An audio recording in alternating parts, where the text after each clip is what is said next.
You're not sure what century it is anymore. That's alright. It doesn't really matter. All you know is you're sitting in the heat, surrounded by sand, staring at a crown that nobody wants to wear. It's heavy. Not just in a literal sense, though yes, it is very literal. Gold, thick and stubborn, inlaid with turquoise that once glittered like the Nile but now just looks like cracked teeth in the sun. You're in ancient Egypt, sort of. You haven't eaten in a while, but the royal steward insists that you've been fed. You're not sure what qualifies as a meal here. A bowl of sour beer. Bread so dry it might qualify as a building material. A piece of goose that might once have been alive, but now resembles something you'd find behind a dusty cartwheel. And yet, this is royal life. You are a person of importance. You are possibly the Pharaoh. Or maybe you just serve the Pharaoh. Hard to say. Titles were passed around like diseases in this place. You squint at the horizon. The sky is large. Too large. It seems like it's judging you. There are statues everywhere, faces with no expression, eyes that follow you around even when you try not to be interesting. You try not to think about the curse. Everyone talks about it, even though no one calls it that. They call it sacred consequence, or divine justice, or just what happens when you lie to priests. And you have lied. Often. Mostly about your health. Because if you admit weakness, they begin building your tomb. Which wouldn't be so bad if tombs weren't so depressingly elaborate. Being dead here is a full-time job. It's embroidered linens and scented oils and organs in jars. You've already had to sit through 2 embalming rehearsals just in case. It was boring. And wet. And it smelled like bitter herbs and crushed onions and the type of resin that never quite comes off your hands. You shuffle your feet. The floor is made of polished stone, but it's coated with dust. Always dust. It finds your eyes, your food, your sandals. It's the closest thing to a kingdom that truly belongs to you. Dust obeys no master. A servant brings you a lotus flower and tells you it's a sign from the gods. You nod. You want to say, it's just a plant, but you've seen what happens to people who say things like that. They get reassigned. Usually to something involving crocodiles. Or worse, royal paperwork. You remember being a child. Everyone does. Even pharaohs. You remember swimming in the river and eating figs. You remember not wearing the crown. And you liked that. Now, the crown gives you headaches. Not metaphorically. It's so tight it leaves little divots in your forehead. You wonder if anyone else notices. If your advisors pretend not to see. If the gods notice. The gods are everywhere. They're on the walls. They're in the ceremonies. They're painted on boats and tattooed on the arms of dancers who sing songs in languages even you don't understand anymore. They smile with animal heads and never blink. They demand things. They don't ask.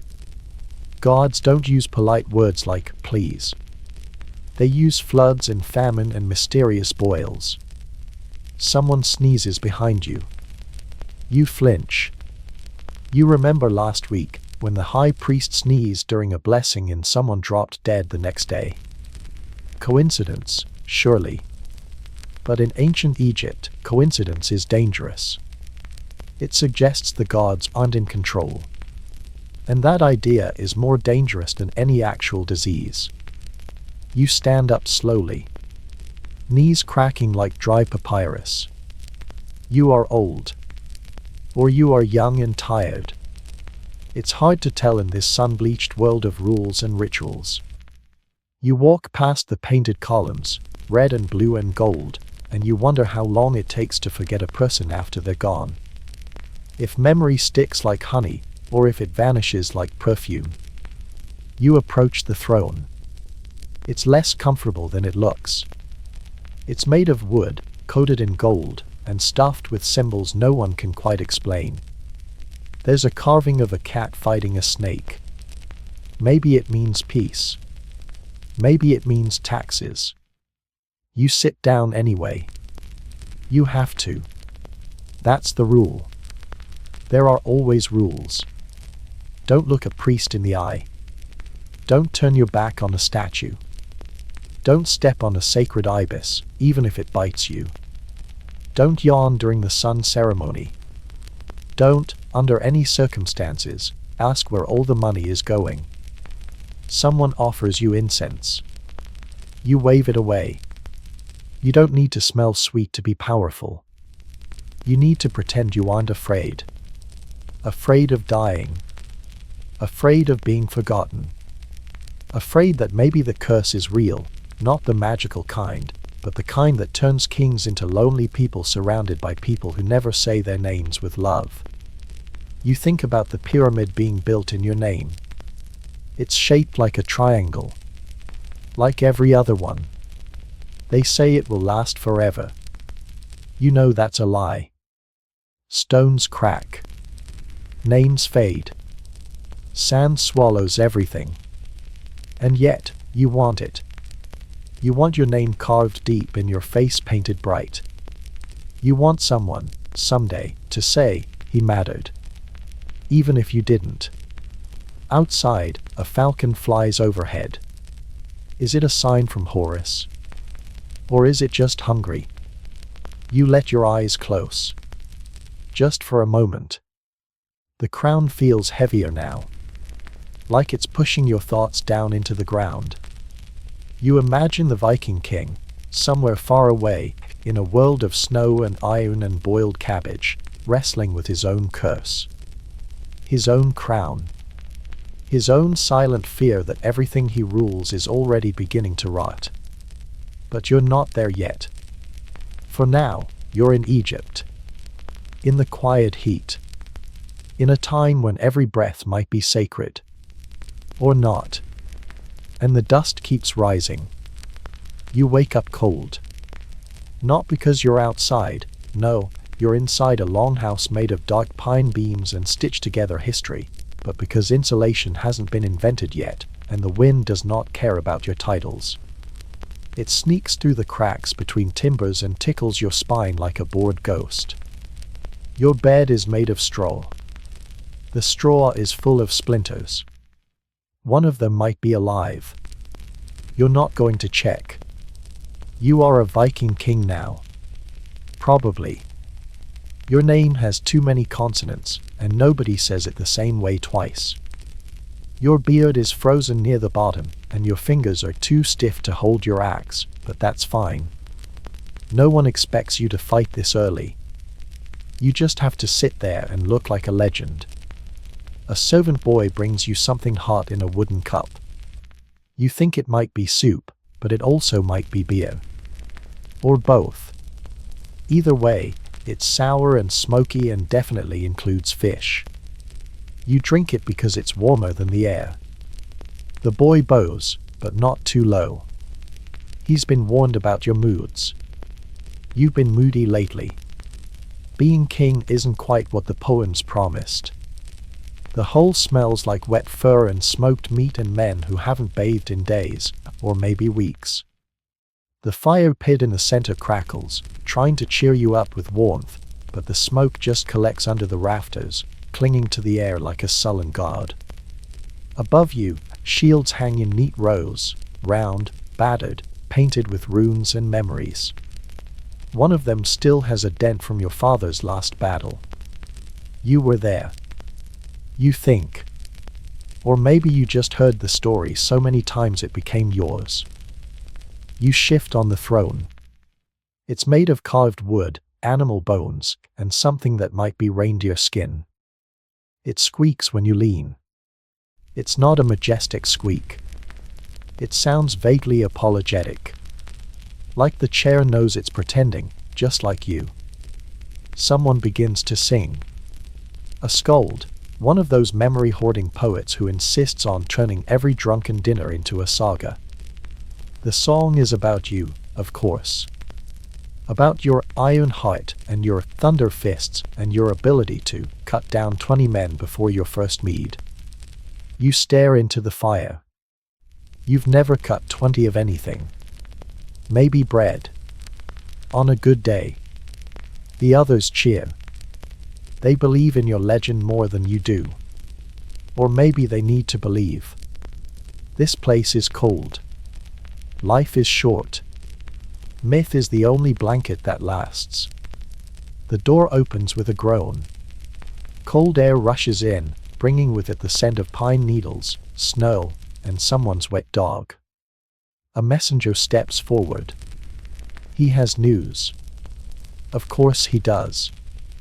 Messengers never bring hugs. He whispers that there's a neighboring chieftain threatening your land.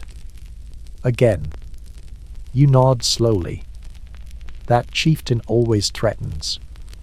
It's a kind of greeting now. Like, hello, but with swords. You rise. Bones clicking. Knees annoyed. A hush falls across the room. Everyone watches the crown. Not you. The crown. It's a twisted band of iron, decorated with the teeth of enemies and your grandmother's brooch. You didn't make it. You inherited it. And with it came taxes, complaints, old debts, and a wife who smells like fermented cabbage. You pretend not to notice. She pretends to like your poetry. Outside, it's snowing again. The flakes are sharp, like tiny insults from the gods. The path is icy. You slip, slightly, but catch yourself. No one laughs. They wouldn't dare. You're the king. Your dignity is preserved by fear, not balance. You walk past the stables, past the pile of fish skins drying on racks, past the hole in the ground they call a bath. You remember when bathing was optional. Now it's political. If you don't bathe, your enemies say you're weak. If you do, they say you're vain. So you bathe once a week, grumbling. The water is never warm. You always leave the tub colder than when you entered. At the edge of the village, children play with wooden swords. One pretends to be you. He shouts your name. It's completely wrong. You don't correct him. There's something sweet about being misremembered. It means you're already becoming legend. You climb the hill to the burial mound. The wind howls. Not like a wolf. More like a very lonely grandmother trying to get your attention. The burial mound is where your father lies. And his father. And all the men who once ruled this frozen, fish-scented corner of the world. You stare at the stones. You wonder if they were also cold. If they also felt like actors in someone else's story. You don't speak to the gods here. You don't need to. They already know your thoughts. They live in the cracks of the rocks and the whispers of the pines. They know you're tired. That you miss being anonymous. That sometimes you wish you'd run off with that flax-haired weaver girl instead of marrying for power. But kings don't get to regret. They get to drink. And order things. And wait for the next war. You descend the hill. The cold has crept into your boots. You feel it in your ankles. In your thoughts. You are already thinking of the feast tonight. Of the mead, and the arguments, and the too loud laughter. Of pretending you enjoy the songs. You pass a man with a cart full of salted herring. He nods. You nod back. There's a kind of dignity in that. Two humans nodding, despite the weight of everything above them. The crown presses against your skull again.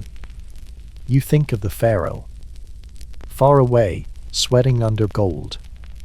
You wonder if he envies your snow. You envy his pyramids. At least his throne doesn't squeak. You return to the hole. The warmth hits you like a wet dog. Everyone cheers. They don't know you've done nothing. That all your power lies in pretending. You lift your cup. You smile. Someone starts a new song. You sit. The crown slips a little. No one notices. You let it stay crooked. You wake before the sun. Not because you want to. No one wants to. But someone in the palace decided that the sun cannot rise without your approval. A sacred duty, they say. A divine honor. You rub your eyes and wonder if RA ever needed help getting out of bed. Probably not. Gods don't get morning breath. The linens on your bed are stiff, smelling faintly of crushed lotus and vinegar. A servant stands nearby, holding a basin of water. It's cold. You splash your face with it anyway. There's no privacy here, not for the living gods. Someone is always watching.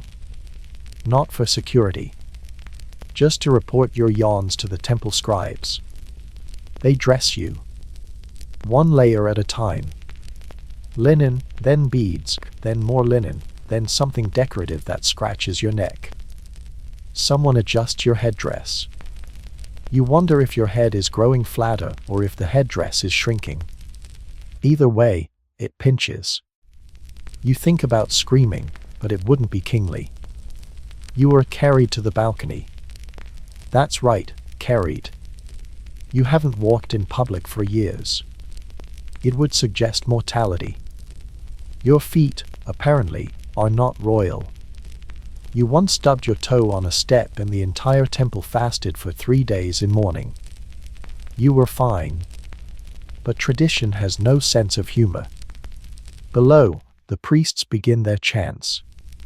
It's low, nasal, rhythmic. The kind of sound that makes your teeth feel itchy.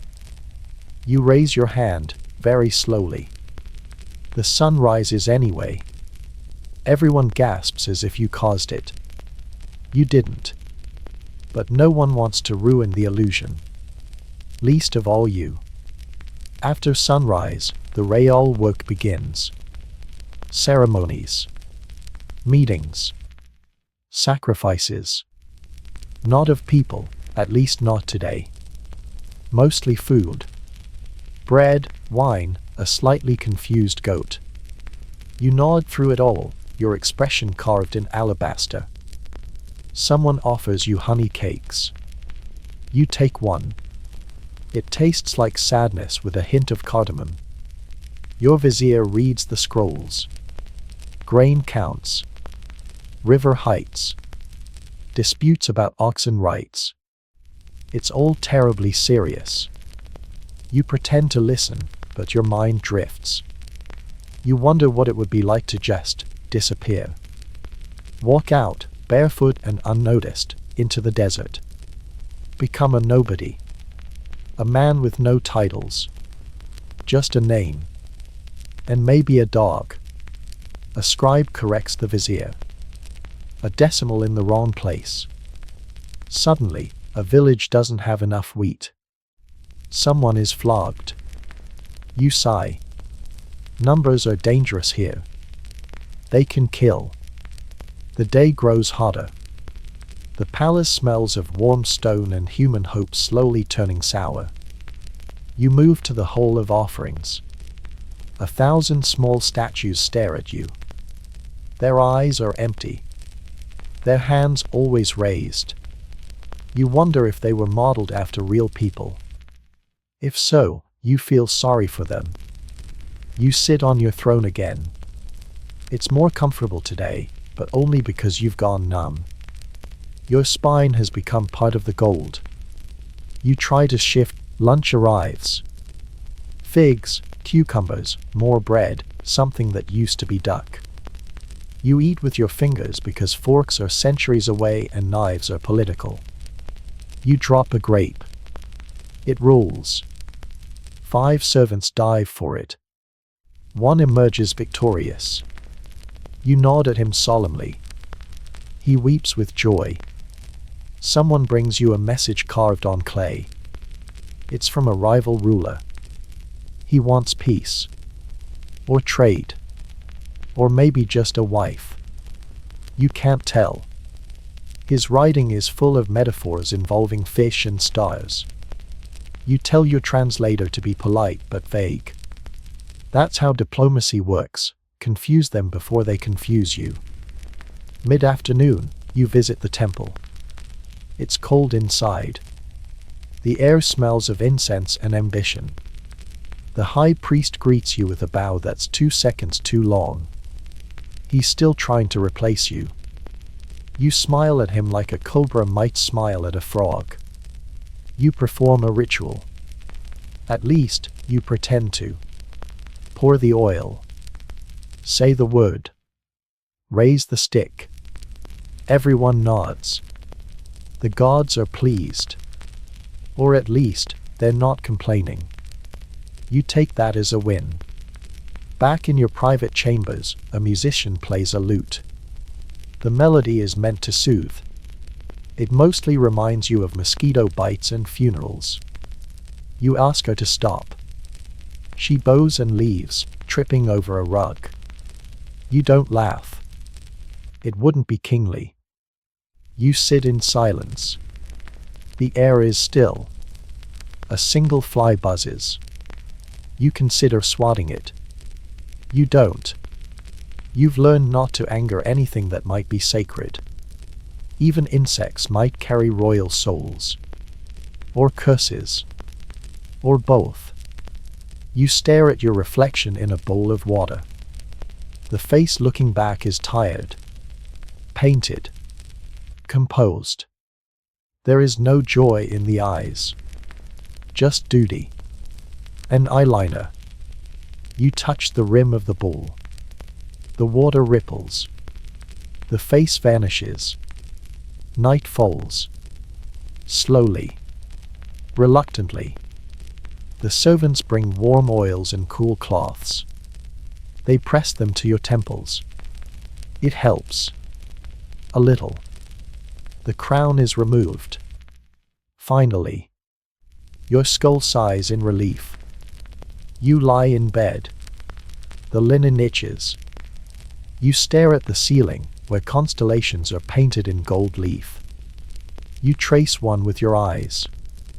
The scorpion. A symbol of power, of protection, of death. You think again of the Viking king. Is he cold tonight? Is he fighting? Drinking? Thinking of his father's ghost? You don't know. You might never meet him. But somehow, you feel him. Across time. Across culture. Another man trapped beneath a crown too tight to breathe under. You close your eyes. Slowly. Carefully. And the statues keep watching. You wake to shouting. Not panicked shouting. Routine shouting. The kind that means someone has lost a sheep, or spilled a barrel of pickled herring, or insulted someone's grandmother. Again. You sit up slowly. The air inside your longhouse is thick with smoke from the fire that never quite went out. A man is snoring in the corner. You're not sure if he's your cousin or your bodyguard. Could be both. You stand. Your feet touch the cold dirt floor. The floor touches back. It's damp, gritty, and somehow sticky. You don't want to know why. You step into your boots.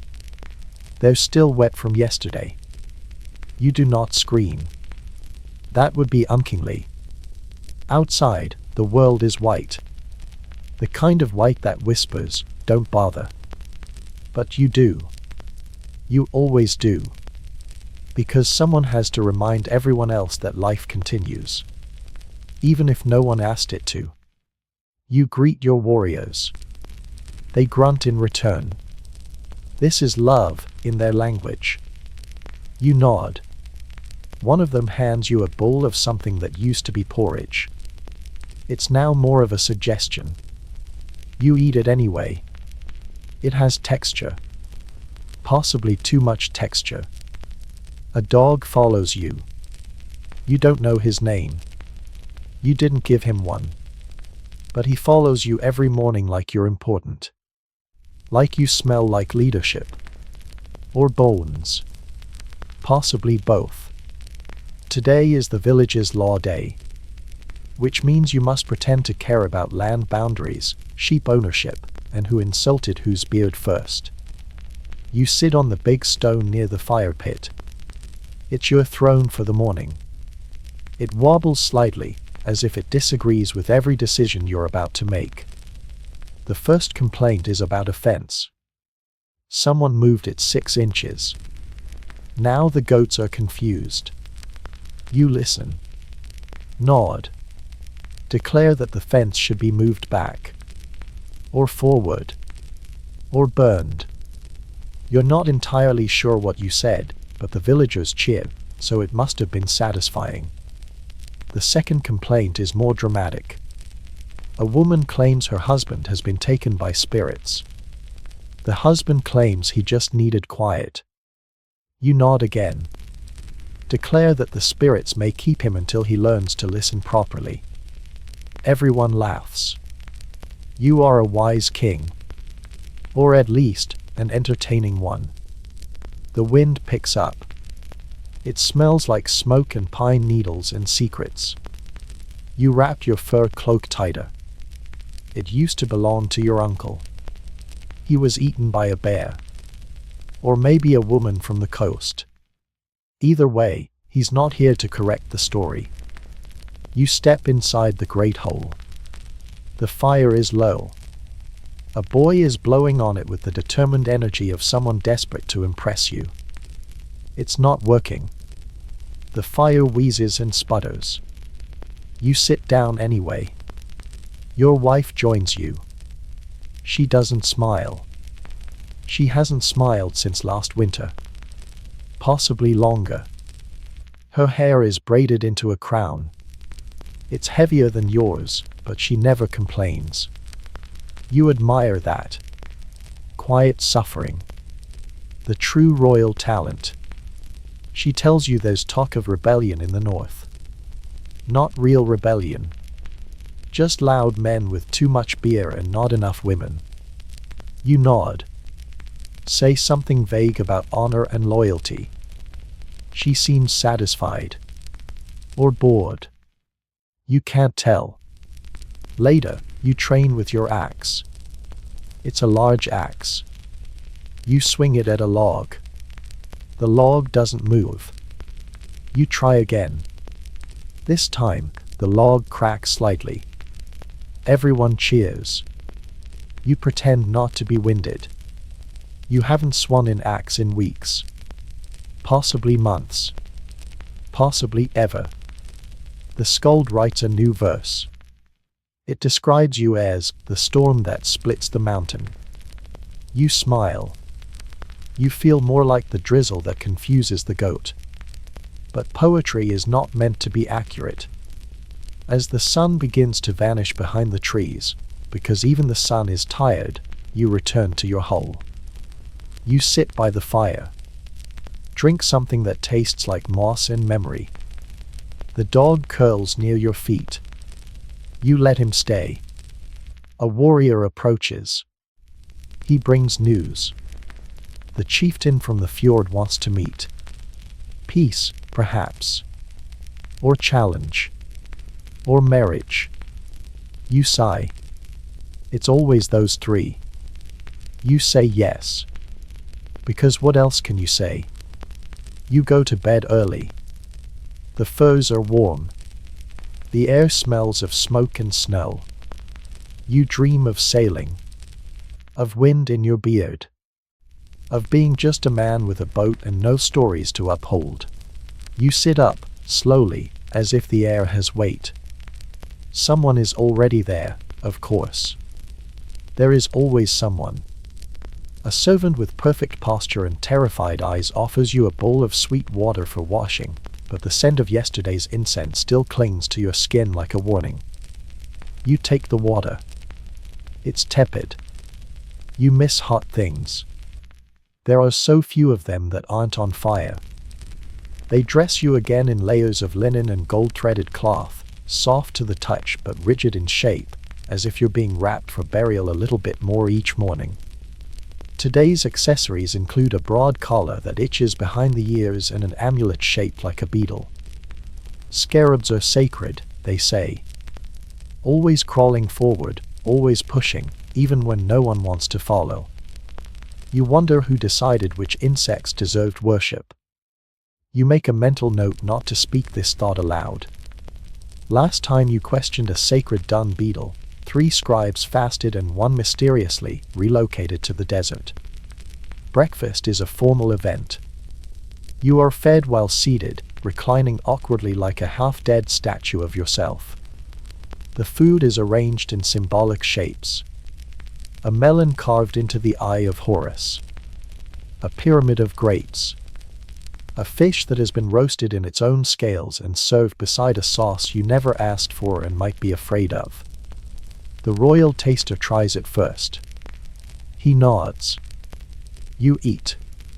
It tastes like overcooked loyalty. You long for something simple. A date, still warm from the tree. A piece of fresh bread with no ceremony attached. Something human.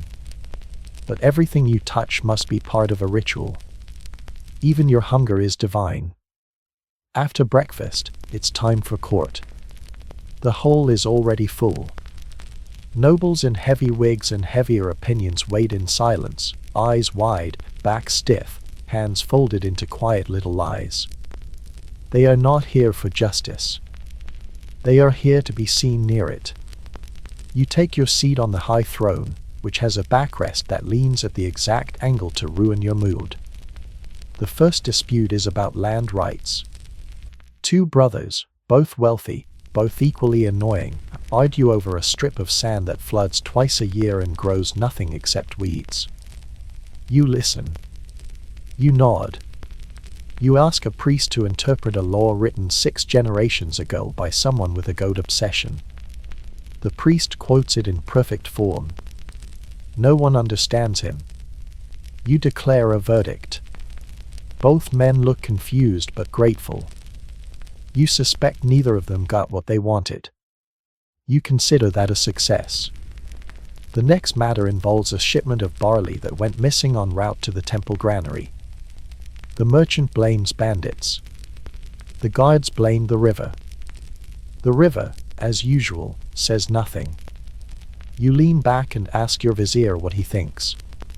The vizier frowns and mumbles about omens. You pretend to agree. There's no point in disagreeing with omens.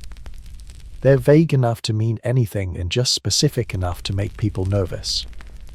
You declare the matter unresolved and suggest a purification ceremony. Everyone bows and pretends to understand what that means. A scribe writes it down as if it were brilliant. You try not to yawn. At midday, you are escorted to the shrine of your ancestors. It's quiet here. Not because of respect, but because the walls are thick and sound dies slowly inside them. You kneel. You recite a prayer written in hieroglyphs so complicated that even the gods would need a translator. You feel nothing. That worries you more than it should. You are supposed to feel reverence. Awe. A connection to the divine. Instead, you feel itchy under your robe and vaguely thirsty. You say the words anyway. The priest lights a bundle of herbs that smell like forgotten laundry. You watch the smoke rise toward the ceiling, curling into shapes you're told are meaningful. You try to see a falcon. You see a fish. The priest insists it's a sign. Of what, he does not say. You return to your chambers in silence. A fan-bearer follows, slowly waving a palm frond that moves more dust than air. You sit on a low bench and stare at your sandals. They are new. Stiff. Decorated with tiny depictions of your enemies crushed underfoot. You don't recognize most of them. Some may be fictional. You suspect one is just a very angry goat. A slave brings you a scroll. It's a poem, written in your honor, commissioned by a noble who wants land rights. The poem compares your voice to the sound of rain on bronze. You haven't spoken above a whisper in days. The scroll is long. You pretend to read it, then nod with gravity. You give the noble half the land he wanted. He weeps with joy. You wonder if the poet gets a share. Evening creeps in like a cat. Slow, silent, vaguely judgmental. The sun dips behind the palace walls. You're led to the roof, where the priests are preparing for a moon ritual. It involves oils, chanting, and a bowl of milk that must not be spilled under penalty of celestial shame. You stand very still. You are lit from below by torches, casting monstrous shadows that dance against the columns. A child whispers that you look like a god. You feel like a child. The ceremony ends with silence. You prefer it that way. Words are too slippery in the dark. You descend the stairs, your legs trembling slightly. You tell yourself it's the incense. Or the air. Or the stairs. Not fear. Not exhaustion. You enter your bedroom. The linens have been changed. The scent of blue lotus hangs in the corners like a memory you didn't ask to remember. You remove your headdress. It takes two people. They are gentle. Almost reverent. As if your skull were sacred. You lie down. The ceiling is painted with the night sky. The stars are tiny pieces of glass, glued to plaster. One is missing. You make a note to have it replaced. You won't. But it feels good to pretend. You close your eyes. The stone beneath the bed creaks softly. You think of the Viking king again. You wonder if he, too, has ceremonies for things he doesn't believe in. If he smiles when he doesn't want to. If his throne hurts in the same place. You drift. And the stars, painted or real, continue to shine. It is too early. Not that it matters. Time, in your world, is measured not by the position of the sun but by the number of complaints that reach your ears before you finish chewing a piece of salted bread. Today, you barely swallow your first bite before a man you barely recognize bursts through the longhouse door, out of breath and out of respect, shouting that the chieftain from the fjord is here, burlier than expected, and with more boats than agreed upon. You sigh. Loudly. The kind of sigh only a ruler can afford. Your wife raises an eyebrow, but she doesn't ask questions. She knows better than to get involved in fjord-related matters before breakfast. You dress with help, because leather armor is not designed for speed or comfort. It creaks as you move. Your shoulder itches in a place you cannot reach. You try to ignore it. The fur cloak goes on last, heavy and damp from yesterday's snowstorm. It smells like wet dog and mild disappointment. You step out into the cold. The air bites your cheeks in a way that feels personal. You walk down toward the shore, where smoke rises and men shout greetings that sound suspiciously like insults. The chieftain is waiting, arms crossed, beard braided tightly enough to suggest arrogance or insecurity, possibly both. He smiles with too many teeth. You return the smile with just enough politeness to keep blood off the snow. His warriors disembark, stomping around like they own the rocks. One of them spits. Another stares at your boots. You pretend not to notice, but your fingers tighten around your belt knife. You didn't sharpen it this morning. You regret that now. Hospitality demands that you offer a feast. So you do. The fish is burned, the meat is thin, and the goat stew smells like something that once fell behind a cabinet. They pretend to enjoy it. You pretend to enjoy their company. The chieftain compliments your hole. You compliment his boats. Both of you lie. After the meal, it is time for negotiation. You sit in the circle, surrounded by old men who haven't had a new idea since the last eclipse. The chieftain leans forward. He speaks of trade, of territory, of shared borders. You nod slowly. You add the occasional grunt. This is diplomacy in your world: vague promises, shared lies, and mutual boredom. Then comes the insult.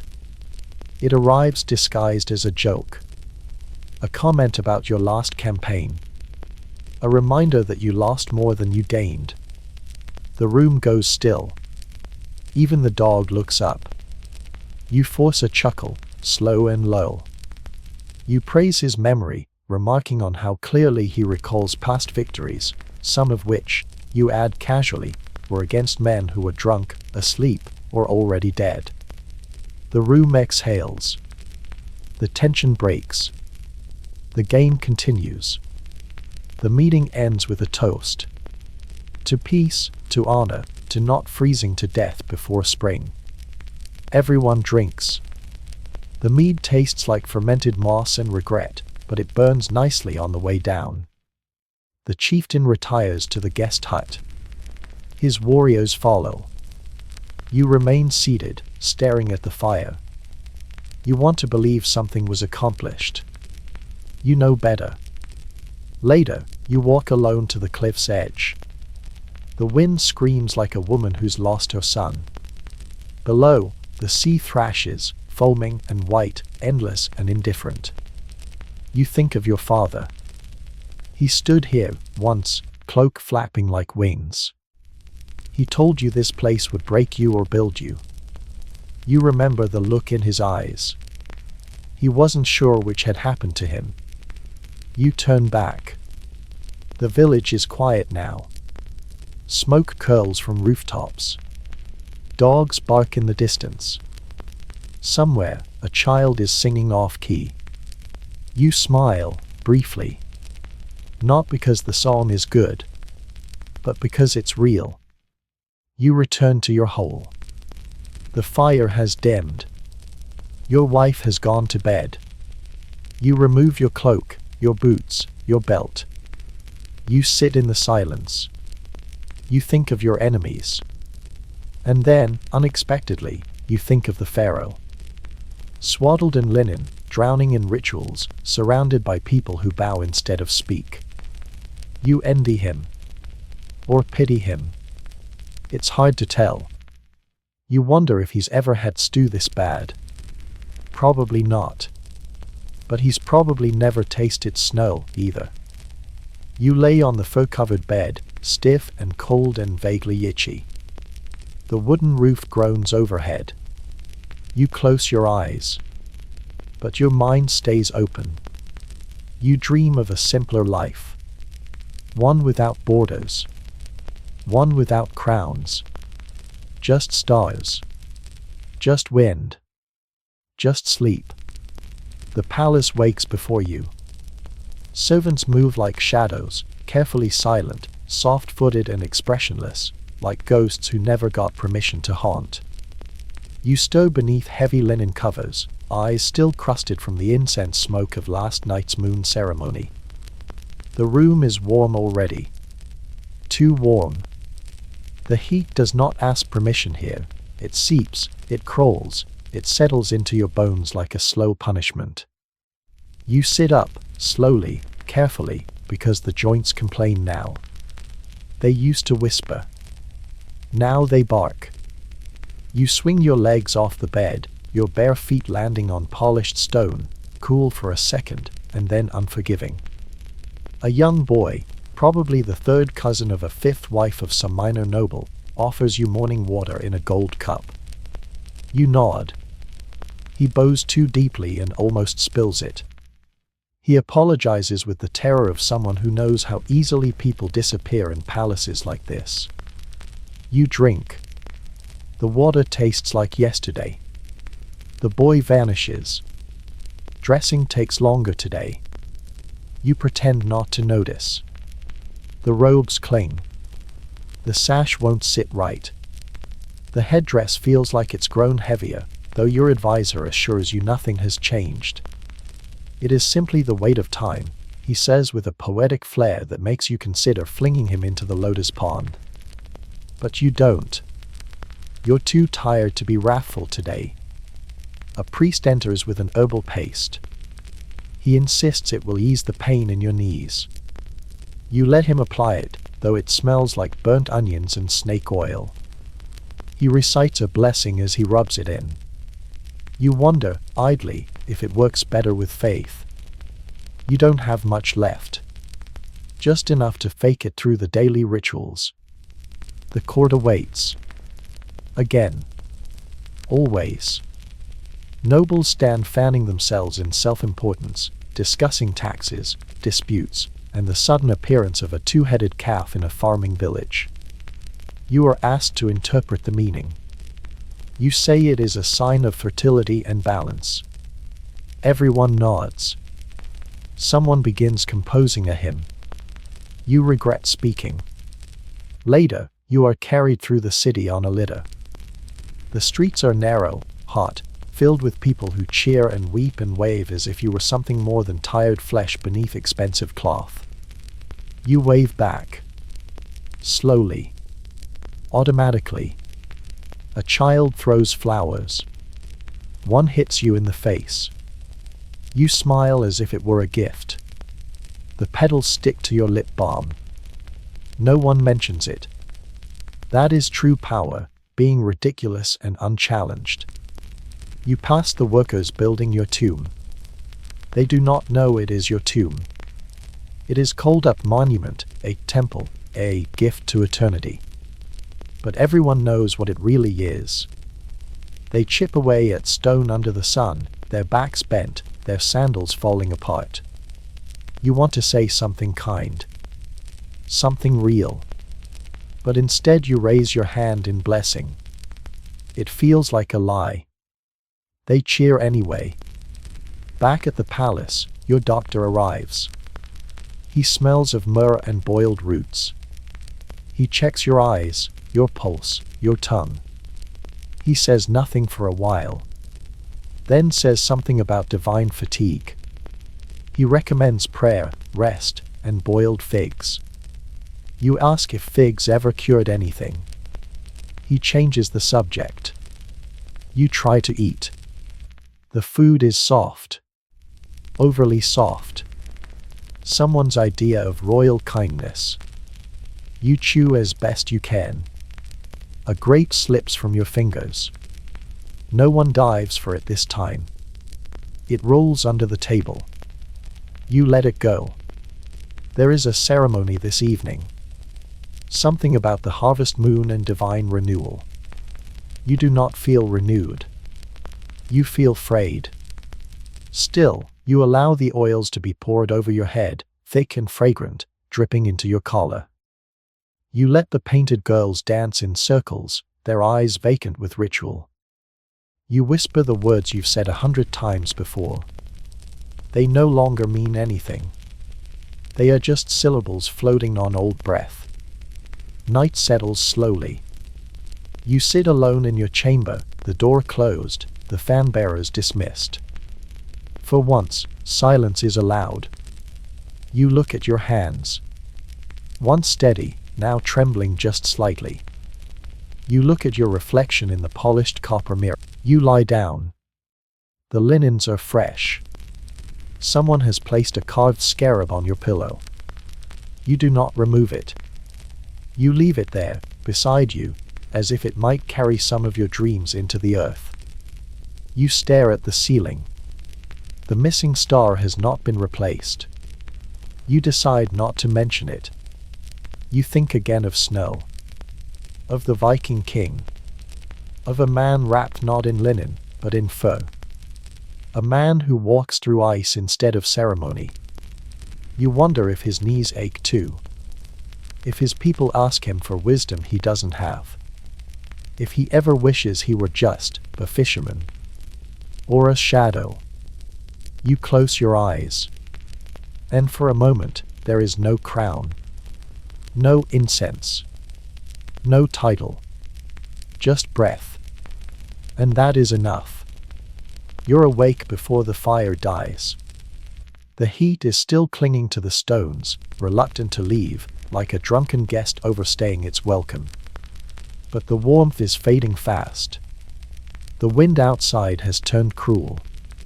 Not angry, no. Anger is too passionate. This wind is indifferent. The kind of cold that doesn't care who you are. It cuts through every cloak and crown, through stories and sagas, down to the quiet truth of skin and bone. You sit up.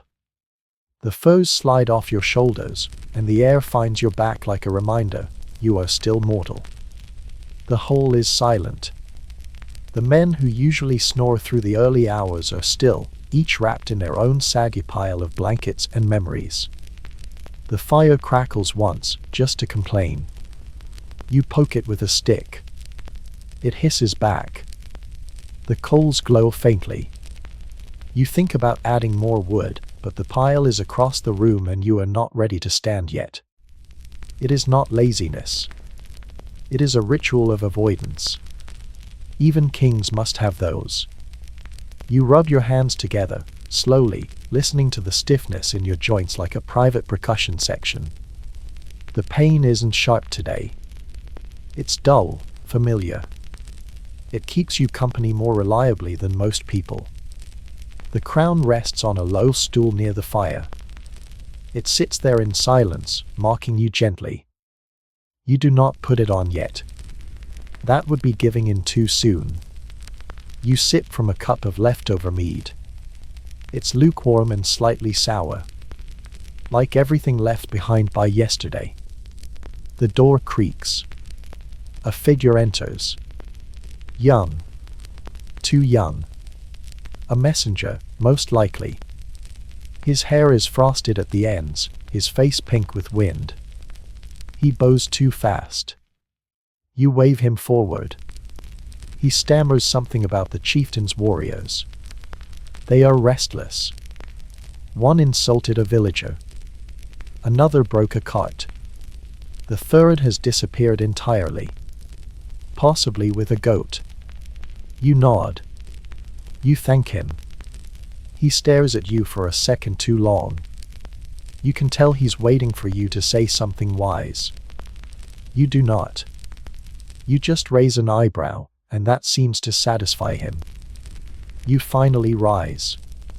It feels like hauling a stone uphill. You wrap the cloak tighter, walk to the window slit, and peer out at the village. It's quiet in the way only deep winter allows. Smoke curls from chimneys, sluggish and gray. Snow covers everything, hiding sens and rotting wood beneath a blanket of false peace. A dog trots across the square. You think it might be your dog, but old dogs look similar in this weather. Just fur and cold feet. Breakfast is more of a hope than a plan. Your cook offers you dried fish, flat bread, and something he claims is cheese but smells like a personal betrayal. You eat a little of each, just enough to make your stomach stop muttering. You think of honey. There is none. The bees gave up last year. After breakfast, you meet with the chieftain again. His face is more serious today. He speaks of alliances, of shared raids, of uniting against a southern threat. You listen. He proposes a marriage between your daughter and his son. You have no daughter. He laughs. Says it was a test. You nod slowly. Say it was a good one. Neither of you believe that, but the ritual of saying things continues. The hole is fuller today. Word has spread. People expect the decision. A promise. A performance. You give them a speech about strength and tradition. Your voice cracks once, and someone in the back murmurs, "Bowman." You pretend not to hear it. The chieftain claps you on the back. His hand is large, cold, and not entirely friendly. That afternoon, a feast is held. Again. The mead is stronger. The stew is thicker. There is a roasted boar that may have been cooked all the way through this time. People laugh too loudly. The hall echoes with forced cheer. You raise your cup. You smile. You drink. It tastes like duty. As the feast dies down, the skald recites a new verse. It's about unity and battle and the eternal fire of brotherhood. It's not bad. It rhymes, at least. But it feels borrowed, like a coat that doesn't quite fit. You nod, still. Everyone claps. You slip away before the fire burns out. The sky outside is ink black and bristling with stars. You remember when stars used to feel like promises. Now they feel like eyes. You walk slowly to your chamber, the snow crunching underfoot, soft and crisp and unforgiving. A woman nods as you pass. You can't recall her name. You nod back, anyway. Inside, the room is cold again. The fire has not been lit. No one noticed. Or no one dared. You light it yourself.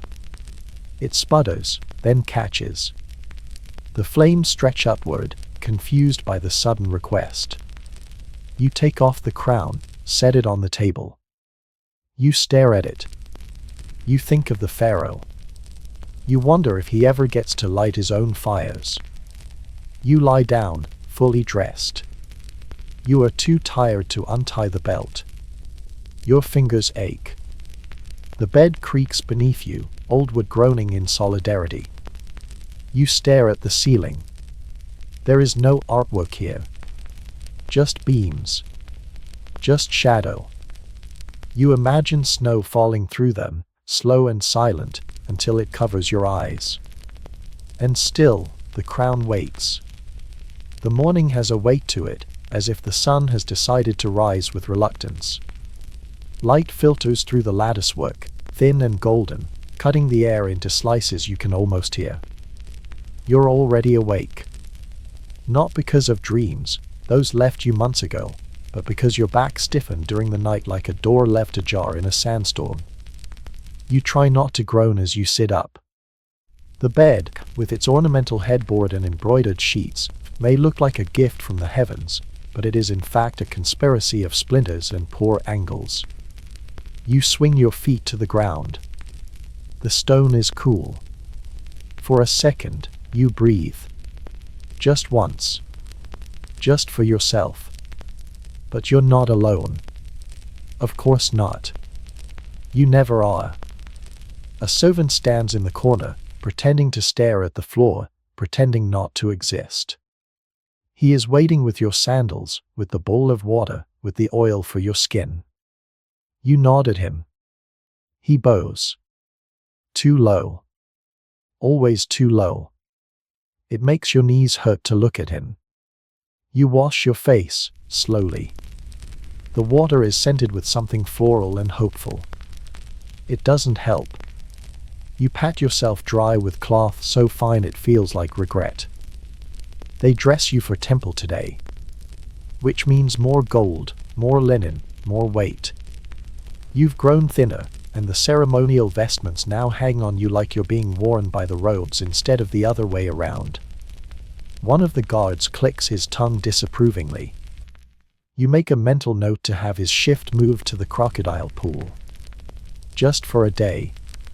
Just enough to remind him that kings notice everything. The procession begins in silence. Always silence. It's meant to show dignity, reverence, order. It mostly shows discomfort. For men carry you on a platform. It sways slightly with every uneven step. You grip the edge with 2 fingers, painted gold this morning by a priest who said it would please the spirit of the sky. The sky hasn't said anything yet. You suspect it never will. The city greets you with stillness. People kneel. Breathe softly. You look down on them, not with arrogance, but with a kind of exhausted curiosity. They believe in you. or in the idea of you. It's hard to tell the difference anymore. You try not to blink. A fly lands near your eye. You do not swat it. Instead, you endure. That is what gods do. They endure. At the temple, the air changes. It is cooler here, shaded by towering columns painted in colors that still defy time, deep reds, faded blues, stubborn greens. They tell stories you no longer remember. Battles won. Crops grown.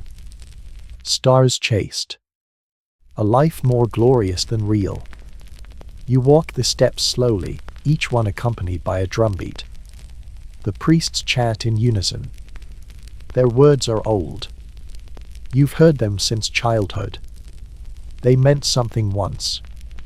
Now they're just wind with syllables. You reach the inner chamber. You stand before the statue of the god who watches you most. He has a falcon's head and a body of perfect stone. His eyes are carved wide open, forever alert, forever disappointed. You raise your hands. You recite the offering prayer. It scrapes the inside of your throat. You place your gift, a bowl of milk, a string of dried figs, a folded letter that contains no real thoughts, only symbols. The priests murmur their approval. You lower your hands. They say this pleases the god. They always say that. You wonder what displeases him. If anything. You wonder what he would do if you one day didn't show up. Would he send the storm? Or would he simply forget you? That, you think, would hurt more. You are guided back out. The walk is slow. You feel each step in your hips, in your spine, in the place between your ribs where breath doesn't always come easily anymore. Outside, the light is harsher now. The crowds are louder. You wave. Just once. The people cheer. Or pray. Or both. It all sounds the same from up here. You return to the palace. Someone tries to tell you news. You wave them away. You need silence. You need something without gold, without incense, without obligation. In your chambers, you remove the headdress yourself. No ceremony. No assistance. Just your two hands, trembling slightly, lifting it off like a burden you've carried too long. You sit. You do not lie down. You watch the wall. There is a crack there, thin and spidering, like time itself has begun to whisper. You do not call for repair. It's the only honest line in the room. You ask for food. Not the royal feast. Just bread. And something simple. Dates, perhaps. A slice of soft cheese. The servant returns with a platter anyway, dressed like a festival. You eat around the decorations. You chew slowly, like the elderly man you are not supposed to be. Later, you rest by the open door. The sun angles in low and wide. You let the warmth touch your skin. You close your eyes. Just for a moment. You dream of a crown that doesn't exist. One made of feathers. One that floats. In the dream, you are walking barefoot. Across soft sand. With no procession. No drum. No name. And for once, you are not afraid. It begins with silence. Not the pleasant kind, like the hush of fresh snow or the space between lullabies. No. This is a silence that presses down like a hand. Heavy, uninvited, and vaguely suspicious. You wake slowly, stiffly, wrapped in too many furs and too few hopes. The fire has gone out during the night, again. You reach out a hand, but your fingers ache as if they've held a sword too long. They haven't. You haven't lifted a sword in days. But your body no longer requires reason to punish you. It simply does. The hole is empty, except for a servant girl with crooked teeth and quick hands, who lays kindling into the hearth with practiced care. She does a look at you. She knows better. You pretend not to see her either. This, too, is a kind of dance. A shared silence built on understanding. Neither of you wants to speak this early. She lights the fire. It struggles. You understand the feeling. You rise. Each joint must be negotiated with. You dress in layers that no longer smell of the earth, but of sweat and damp wool and the memory of frost. You fasten your cloak. It sags to one side. You leave it like that. Straightness is for gods and statues. Not for men who've lived long enough to regret every victory. Today is a day of decisions. That's what they told you. You must settle a land dispute between two cousins who both claim the same stretch of icy ground. 100 feet of frozen mud. One has a document, the other has an axe. You are expected to be wise. You are expected to remember what law was carved into what stone by which long-dead elder. You don't. No one does. So you make a ruling based on tone of voice, and whoever brought you the better gift last Yule. The cousins argue. You raise a hand. They fall silent. This is not respect. This is theater. You nod, speak a few carefully vague words about balance and tradition, then excuse yourself to speak with the gods. It is a lie. The gods haven't returned your messages in years. You walk into the woods instead. The trees do not bow. The snow is thick beneath your boots, and it creaks like bones underfoot. A crow watches you from a branch. You nod to it. It does not nod back. It's probably one of Odin's. Or it just enjoys judgment. You reach the river. It is mostly frozen. In some places, water still runs beneath the ice, whispering secrets no one will hear. You stand there for a long time, letting your breath rise in clouds. You think of the past. Not your glorious past. The quiet parts. The day your brother died, and no one spoke of it for 3 weeks. The night you stayed up carving runes into a stick for no reason. The way your mother used to hum when she stirred the stew, long before you wore a crown. A rustle behind you. A messenger again. They always find you. Even here. Even in the cold. He brings news of the chieftain. He is leaving. He leaves behind a gift, a carved bowl, and one of his own men to serve as a symbol of alliance. You nod. You say nothing. You walk back. The village is awake now. Children run, slipping and yelling. A goat has escaped. No one chases it. It'll return. Or it won't. You step around the mud near the smithy. It has thawed just enough to smell unpleasant.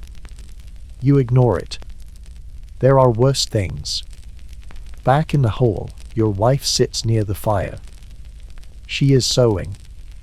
Her fingers move like they've always known what to do, even when the mind is tired. You sit beside her. She does not look up. You do not speak.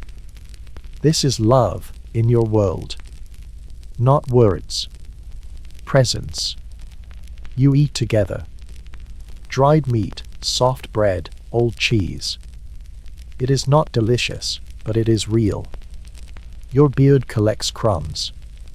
She does not mention it. You wipe your mouth anyway. The skald tries to read a new verse aloud. You stop him. You've had enough verses for one day. He nods, wounded but quiet. He begins writing another one anyway. Evening falls early in this land. The sun slips away like a coward, and the wind howls in to take its place. You walk the perimeter. You nod to your guards. You hear a wolf in the distance. You do not flinch. Wolves are honest. Back inside, the fire is high. You sit near it, crown beside you, not on your head. You stare into the flames. You think again of the Pharaoh, of his gold and his gods and his rivers. You wonder if he has this cold, this quiet. You wonder if you would trade his linen for your fur, his sun for your stars. You go to bed. You lie flat. The furs rise with each breath. The roof creaks. Somewhere above you, snow gathers like a second ceiling. And still, you do not sleep. Not yet. Today begins not with sunlight, but with preparation for your own afterlife. You are not dead, not yet, but you are important enough to plan for it anyway. Death is not a surprise here. It is a festival. A series of steps. A protocol. One does not simply stop breathing in Egypt. One transitions. One transforms. One is wrapped, perfumed, decorated, storied, praised, hidden, and sealed. The more important you are, the more complex it becomes. And you, unfortunately, are too important to ever rest in peace. You wake to the smell of resin. Not in your bedchamber, though it is not unheard of, but down the hall, in the sacred chamber where the embalmers train. They are rehearsing again, preparing the rites, practicing on animals, slaves, whoever the temple sends them. You are expected to observe.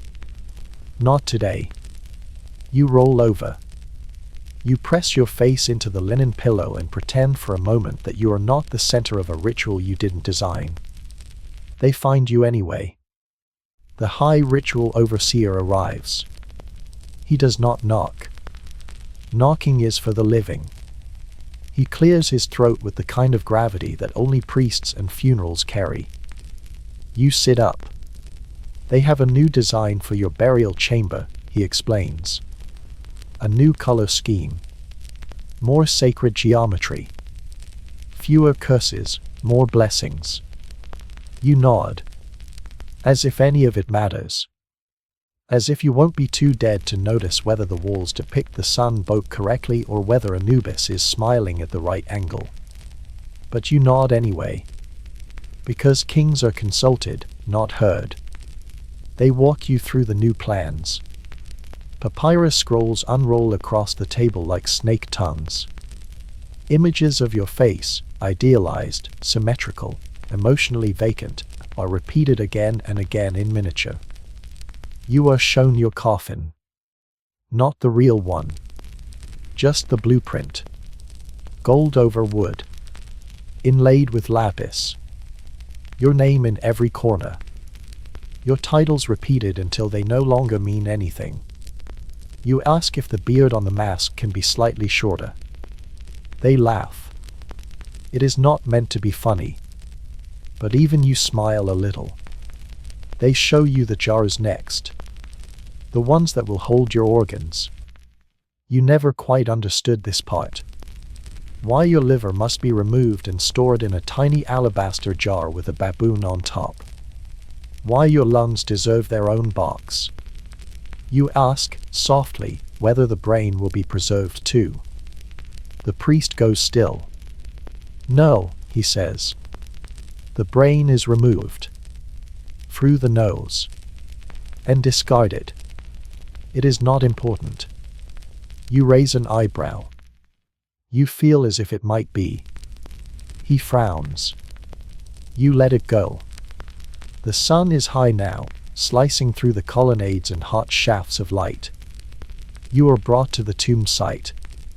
The workers bow as you pass. They are dusty, brown with sweat, lean from labor. They carve stone in silence, each chip echoing through the narrow walls like a heartbeat.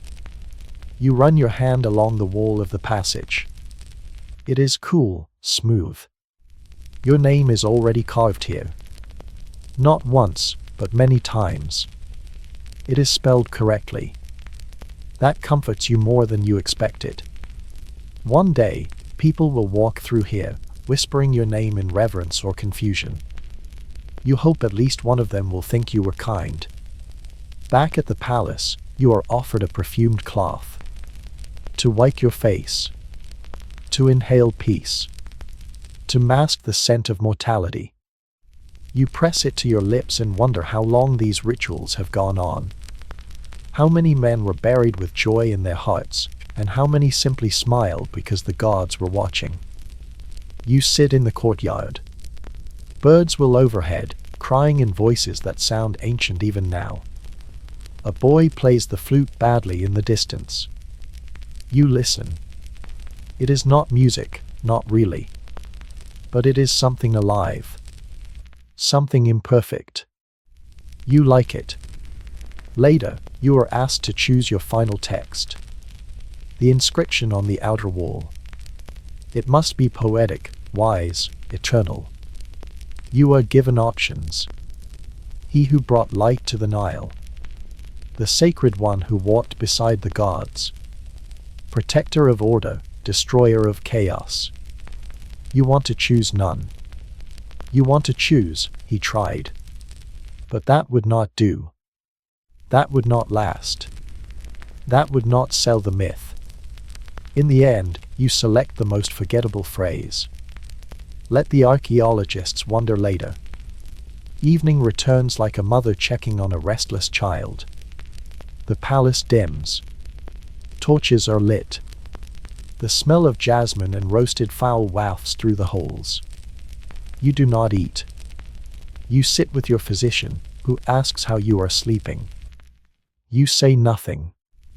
He nods as if you said everything. He offers a draft. Something to soften the edges of the day. You drink it. It tastes like earth in endings. In the quiet of your chamber, you look again at the small statue placed by your bed. A guardian. A miniature soldier meant to protect your body in the next world. You wonder if he knows what he's been signed up for. You place him on your chest for a moment. He does not complain. You lie back. You breathe slowly. You close your eyes. The linen smells clean today. The air is still. Somewhere in the distance, a harp is being played. The song is older than you. Older than language. And you, for just a moment, are not king. You are just a man, waiting for sleep. It begins, as it always does, with someone asking for a story. Not out of curiosity, no. Out of expectation. You're the king. You have stories. You are the story. And so, seated in the longhouse where the walls sag with the weight of damp and legend, you are asked to speak. The men around you have finished their stew.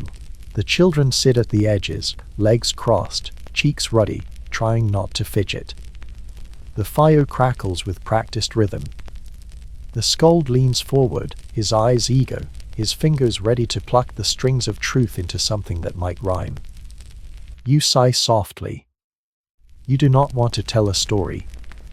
But kings do not always get what they want. Especially in winter.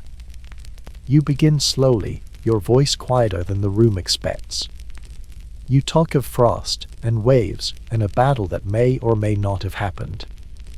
You change names. You merge heroes. You invent a sea creature. No one notices. They only listen for the part where blood hits the snow and someone yells something glorious. You give them that. Of course you do. You are a generous king. Or a practiced liar. The two are often mistaken. As you speak, you notice how many faces lean in. Not just the young ones. The old ones too. Warriors with missing teeth and stitched together memories. Their eyes soften, their posture slumps just slightly, as if, for a moment, they are back in their own youth, standing on a ship with nothing but wind and fear in their hearts. You keep talking. You embellish. You stretch truth into shape like warm bread dough. The room warms with it. Even the fire seems to listen. You end the tale with a murmur. A whispered line about honor and wind and stars. No one cheers. Not right away. The quiet after is not disappointment. It's digestion. They are chewing on your words, trying to see if they taste familiar. Then comes the applause. Gentle at first, then louder. You nod once, the way a king must. You let the skald recite the final verse, even though he gets your invented details slightly wrong. You don't correct him. Stories aren't meant to be accurate. Just remembered. Later, as the hole empties and the fire shrinks into embers, you sit alone with your thoughts. They are not heroic. They are not dressed in fur and soaked in blood. They are smaller than that. You remember a time before you were king. A time when you listened to stories instead of telling them. Your uncle's voice, low and dry. The smell of peat smoke. The sound of someone sharpening a blade in the corner. You remember being afraid, but also thrilled. You missed that. Your wife joins you. She does not speak. She hands you a wooden cup of warm mead. You sip. It tastes faintly of pine and something slightly sour. She sits beside you and begins mending a tear in your cloak. You hadn't noticed it. She had. She always does. You thank her. She shrugs. The way women do when "you're welcome" feels too grand. Outside, a wolf howls. Then another. The sound wraps around the village like a warning or a lullaby. You remember the first time you heard a wolf cry. You were 12. You didn't sleep that night. Now, you sleep through it. That, too, feels like a kind of loss. You stand. Your knees protest. You ignore them. You walk to the doorway, look out over the dark. Snow falls again, slow and steady. Like ash. You wonder what the Pharaoh sees when he looks outside. Probably not snow. Probably not wolves. But maybe silence. Maybe the same kind of emptiness dressed in gold instead of white. You go back inside. You take the crown from its hook. It is cold tonight. Colder than usual. You hold it for a long moment. Then place it on the table instead of your head. The fire pops once, as if it approves. You lie down, cloak still damp from the air. You pull the furs over your shoulders. You breathe in deep. The scent is old. Familiar. A mix of wood smoke, mead, and dust. You close your eyes. Tomorrow, someone will ask for another story. Tonight, you let the old ones echo in your bones. You wake with the sun already too high in the sky. That is not how it should be. You are supposed to wake first. You are the first light, the breath of morning, the eye that opens and allows the day to exist. That is what they've always said. But today, the day arrived without you. You open your eyes slowly. The ceiling swirls. Not because it moves, but because your head has become its own private flood. You are hot. Not desert hot. Not ceremonial fire hot. A different heat. Wet, sticky, crawling down your spine with the insistence of something gone wrong. You try to sit. Your muscles disagree. Your body, the sacred vessel of Horus himself, aches like it has been beaten by invisible stones. The servant near your bed rushes forward, alarmed. He speaks quickly, too quickly. His hands flutter like birds unsure where to land. You catch a word, fever. You catch another curse. Of course. Always a curse. Never a germ. You wave him away with a flicker of the finger, but your hand falls too quickly. The weight of your arm surprises you. You are not used to being fragile. It is an undignified weight. A soft, sagging truth that you would prefer to keep behind the curtain. The physician is cold. You do not remember requesting him. He appears like smoke. Wrapped in clean linen, he sniffs, presses, hums, mutters something about bile and balance and the rage of the gods. He applies a compress to your forehead. It is wet and smells of crushed herbs and faint hope. You do not believe in either. He offers a potion. It tastes like boiled stones. You drink it. Because that is what kings do. Even when they know it will not help. You are not allowed to rise today. This is decided without your input. The council meets without you. A high priest speaks on your behalf. You are told he quoted your dream from 2 years ago as if it were a political strategy. You cannot object. You are too tired to lift your head. You lie there, sweating through gold-threaded sheets, while someone else pretends to be you. The courtiers visit. Not all at once. One by one. Each with soft voices and worried eyes and carefully composed sorrow. They bow. They offer blessings. They murmur about your strength and the God's mercy. You watch their eyes more than their mouths. Some look too hopeful. You note them silently. If you recover, their days are numbered. If you don't, they will flourish. You dream between visits. Nonsense dreams. Your tomb walks by itself. Your statue cries. The river speaks in your mother's voice. A crocodile calls you by name. You sweat and shiver and forget how long the sun has been above you. The fan bearers work all day. They don't speak. They simply wave the air, as if that will fix you. Your wife appears near sunset. She has not visited earlier. She is not emotional. She sits beside you and says nothing for a while. Then she places her hand on your arm. It is cool. Steady. Her rings press gently into your skin. You think of the first time you met her. You were both too young. The room was full of incense and expectation. She did not smile. You did not speak.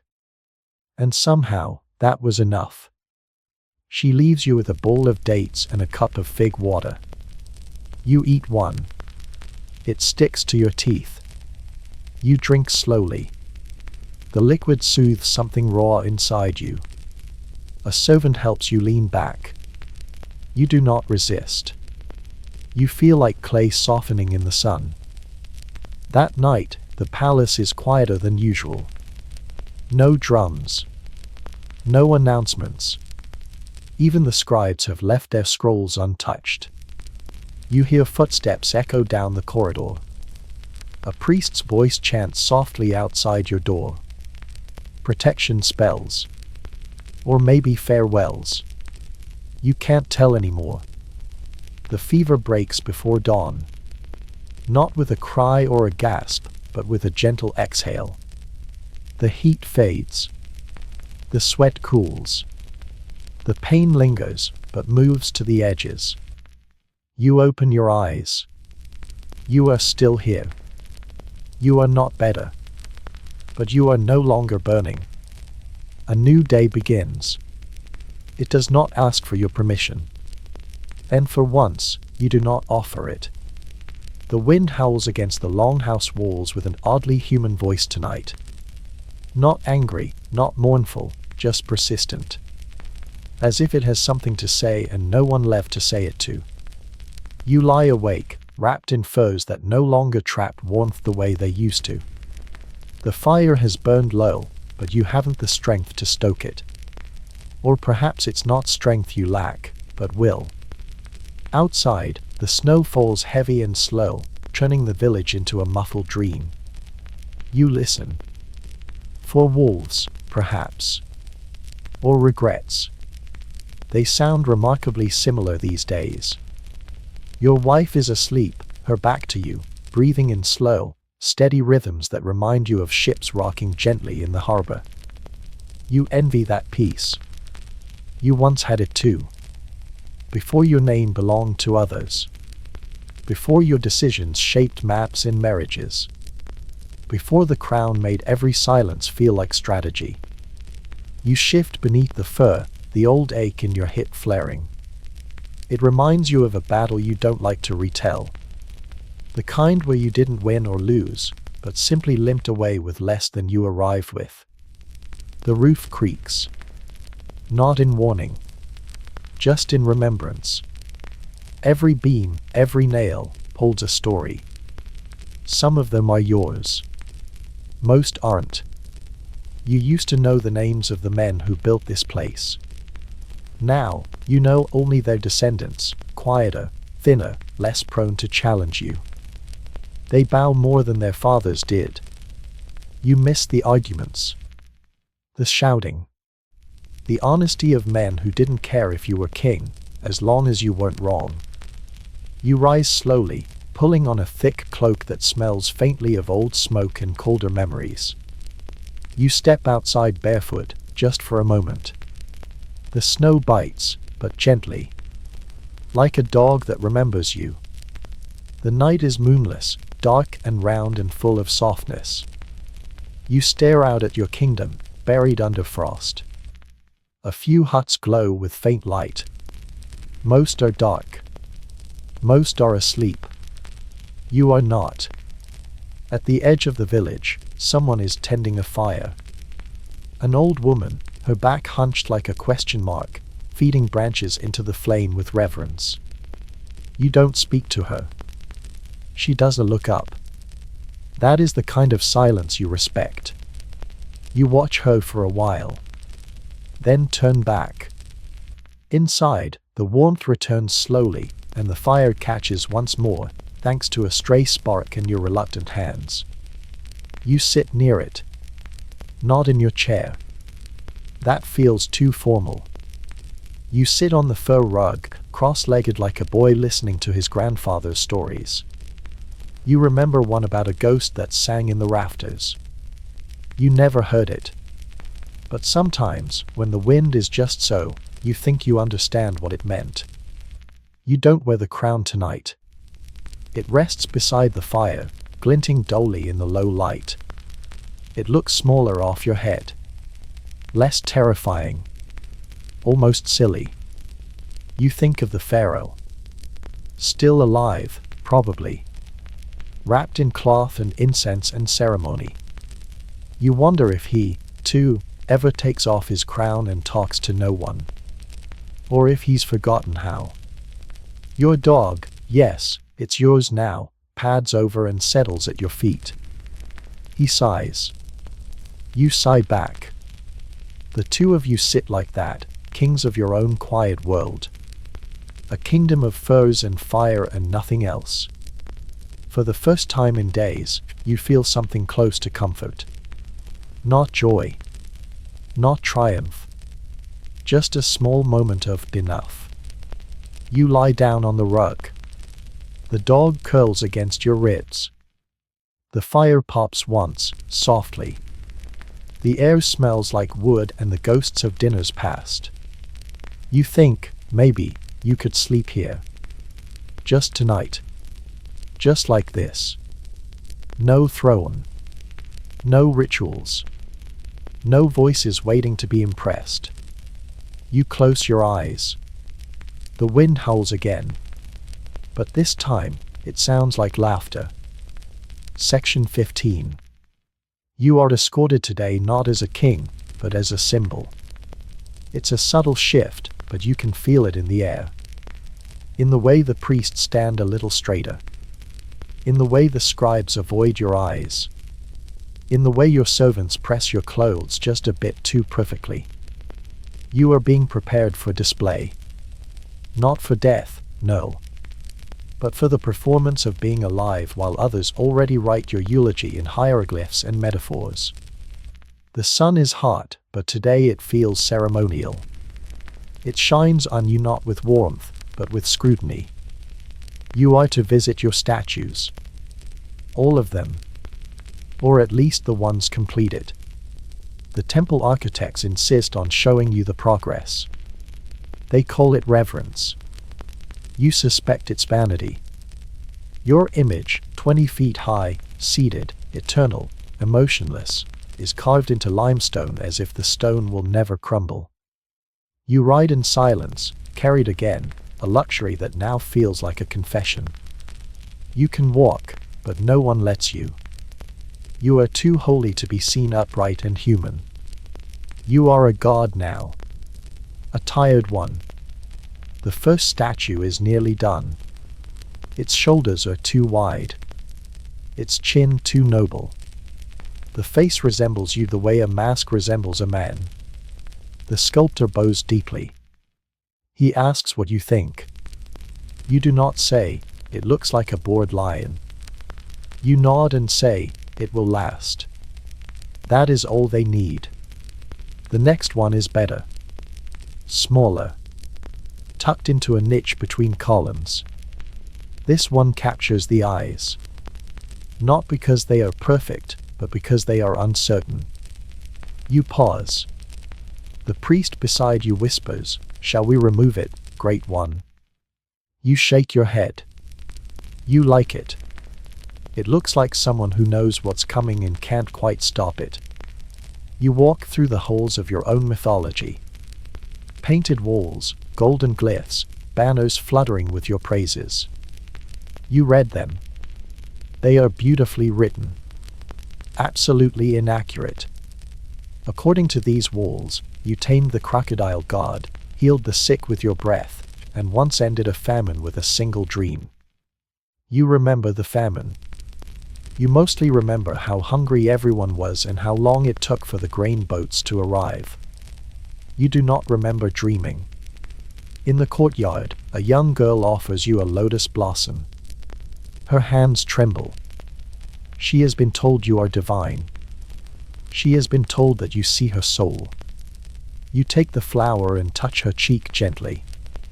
Not out of ritual, but because she looks scared and you once were too. She smiles, and for a moment, you feel human again. Not sacred. Not carved. Just someone holding something fragile. The sun climbs higher. Your robes grow heavier. You begin to feel the stiffness again, that creeping reminder that even the most worshipped bodies break down. You lean subtly on your staff. The priest notices. He adjusts his pace. Slower now. More respectful. You hate that. At the final statue, a group of nobles has gathered. They cheer quietly, as if afraid to cheer too loud. The statue is massive. Your face stares across the desert with cold certainty.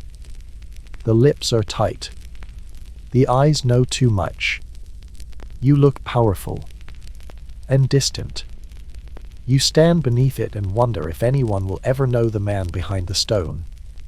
If they'll remember that you once laughed without permission. That you once cried behind a curtain when your brother didn't return from war. A scribe approaches. He holds a fresh tablet. He has written a new prayer in your honor. He reads it aloud.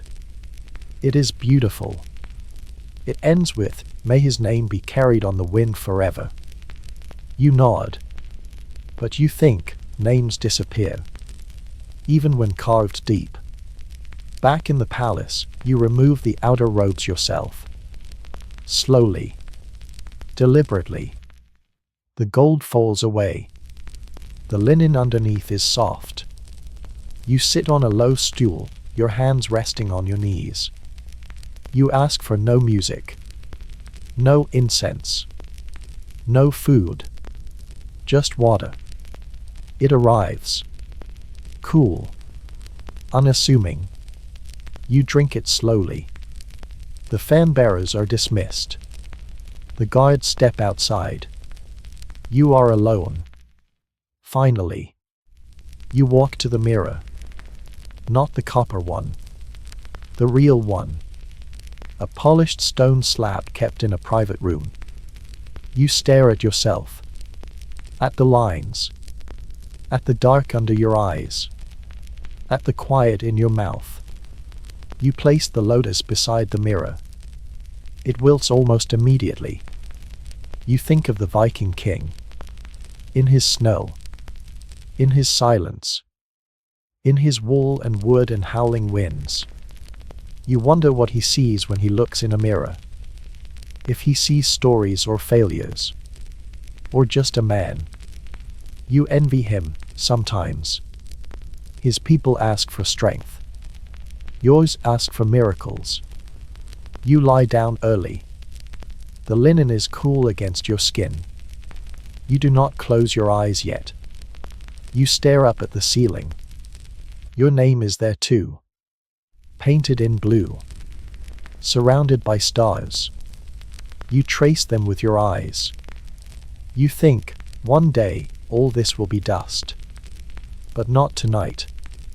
You're already awake when the knock comes. It's not loud. Just 2 short taps, followed by a silence so expectant it might as well be screaming. You sit up slowly, your joints creaking like doors you've been meaning to fix. Your cloak is still damp from yesterday's walk. The air is colder than it should be. Not just the winter kind of cold, but a deep, metallic cold, like something buried under the snow has started remembering it was once alive. You stand. Slowly. Carefully. The floor is bare under your feet, and each step feels like a small dare. The man outside waits with eyes too wide and words too few. He stammers something about a quarrel. A duel, maybe. No one's sure. There was shouting. Then blood.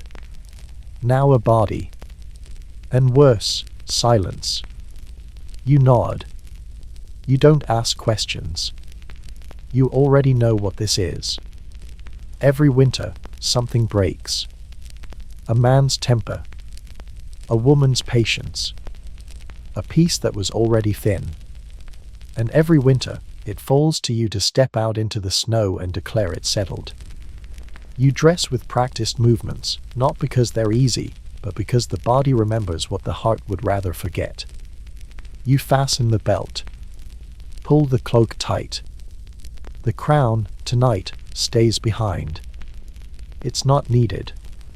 Sometimes being king means knowing when not to wear the thing that makes you king. The village is waiting. Not with torches or drums or ceremony, those are for springtime, and not with joy. Just the kind of waiting that comes with teeth clenched and words swallowed. You step into the snow. The wind has teeth tonight. It bites your cheeks, your ears, your memory. Your boots crunch. Every step is a reminder that you were once quicker. The 2 men are already there. One lying still. The other standing too straight, too tense, like a bowstring that's been pulled and never let go. You look at the living one first. He is young. Too young to carry the guilt he's holding like a shield. He says it was an accident. He says he didn't mean to. He says the other man moved too quickly. You say nothing. You just nod. You kneel beside the body. The snow is red beneath it. Not dramatically. Just enough to make the white look guilty. You place a hand on the chest. It's cold. Of course it is. But you do it anyway. You whisper something. Not a prayer. You don't remember prayers. Just a word. A name. The man's name. You say it softly. And for a moment, that's enough. You stand. Slowly. Everyone's watching. Not blinking. The weight of their eyes is heavier than the weight of any crown. You clear your throat, and it sounds older than you are. You speak. Not loudly. Just clearly. You say that grief has many faces. That blood cannot be undone. That the snow will bury this, but memory won't. You say that the dead will be honored. And the living, punished, yes, but not broken. You don't say this because it is law. You say it because it is mercy. The young man kneels. He places his hands in the snow, palms down, as tradition demands. He will not speak for 3 days. He will sleep in the hut nearest the forest. He will return the dead man's axe to his family. That is the way. That is enough. You declare it so. The village breathes again. On the way back, someone offers you a cup of broth. You take it. It's hot and salty and probably mostly cabbage. It is, somehow, the best thing you've tasted in weeks. You sip it while the wind circles your ankles, whispering stories of wolves and old kings who made worse choices. Back in the hall, the fire has been stoked. Your wife is awake. She says nothing. Just helps you remove your cloak. You sit beside her. For a long while, neither of you speaks. The silence tonight isn't heavy. It's earned. You go to bed without ceremony. No crown. No verse. Just furs and the sound of the fire settling down for the night. You lie on your back and stare at the beams. One of them has a crack you've never noticed before. You trace it with your eyes. You think of the Pharaoh again. His tomb, probably ready. His name, already carved. You wonder if he ever settles blood feuds in moonlight. Probably not. You wonder if he ever tastes broth made of cabbage and regret. Probably not. But you also wonder, does he get to sit in silence like this? Does he get to lie next to someone who doesn't expect him to speak? Does he get to sleep without a mask? You close your eyes. The village sleeps. And so, finally, do you. It begins with the silence. Not the ceremonial kind, not the respectful hush of servants walking barefoot past sacred doors. No, this silence is different. It has weight. Suspicion. You hear it when you enter a room, just before they pretend to smile. You feel it in the corridors, where once there was soft chatter, the low hum of politics. Now there is nothing. You are not sick, they say. The physician insists it is a temporary misbalance of breath and energy. The priests say your spirit is simply in retreat. The scribes have already begun a document to you no longer walk. You are wheeled. Not in a chair, no, on a platform disguised as ceremony. You are lifted by 4 trembling men in robes that brush the floor with nervous rhythm. You are brought to the hall of audience, but you do not speak. A priest speaks for you. He wears your perfume. He uses your hand gestures. He even copies your pause between sentences. He has made a study of you. You are both flattered and unnerved. They feed you soft things now. Fig paste. Bread dipped in goat's milk. Pomegranate seeds with the bitterness removed. The food arrives in golden bowls with silver spoons, but it tastes like waiting. You choose slowly. Swallow with effort. You think of simpler meals. Of stolen fruit as a child, eaten behind the granaries. Of laughing when no one was watching. Of running barefoot through river reeds and feeling the mud between your toes without apology. The temple priests increase the rituals. More incense. More chanting. More symbols drawn on your linens in invisible oils. You pretend not to notice. You let them place amulets under your pillow. You let them write your name on scrolls and burn them to please the god of air. You even nod when someone suggests embalming oil, just in case. You wonder if they're preparing for your death or trying to chase it away. One morning, your eyes don't open easily. They feel heavy, sanded down. You lie still. The air is warm. Too warm. A soft buzzing near your ear makes you flinch. A fly. Perhaps a sign. You don't care what it means. You just wish it would go away. They bring a singer to your chamber. A woman with a voice like melted honey in sadness. She sings of the Nile, of rebirth, of distant fields where pain is forgotten. You close your eyes. Not because of her voice, but because the words remind you of how tired your body has become of being worshipped. Later, you ask for your steward. The one who used to sneak you wine when you were younger. The one who once let you swim in the sacred pool at night. He comes. He sits at the edge of your bed like an old friend pretending not to see the crown on the table. You talk about nothing. About the smell of the morning rain. About a white bird that landed on the palace wall once and refused to leave. About whether the statue builders ever carved their own names somewhere, hidden behind yours. He laughs. You laugh. It hurts, but it's worth it. Evening comes early now. The light slants across your chamber in thick gold bars. Dust dances in it, as if the air itself remembers more than the people do. The physician arrives again. He places 2 fingers against your neck. He frowns politely. You ask him how many kings he has touched like this. He says, not many who asked.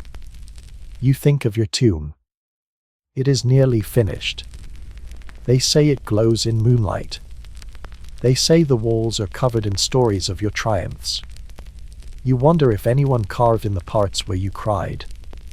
Or where you stood on the roof at midnight and whispered to the stars, asking if they could forgive your mistakes. A servant brings a warm cloth for your forehead. You thank her. She looks shocked. You realize you've never spoken to her before. You hope she remembers it.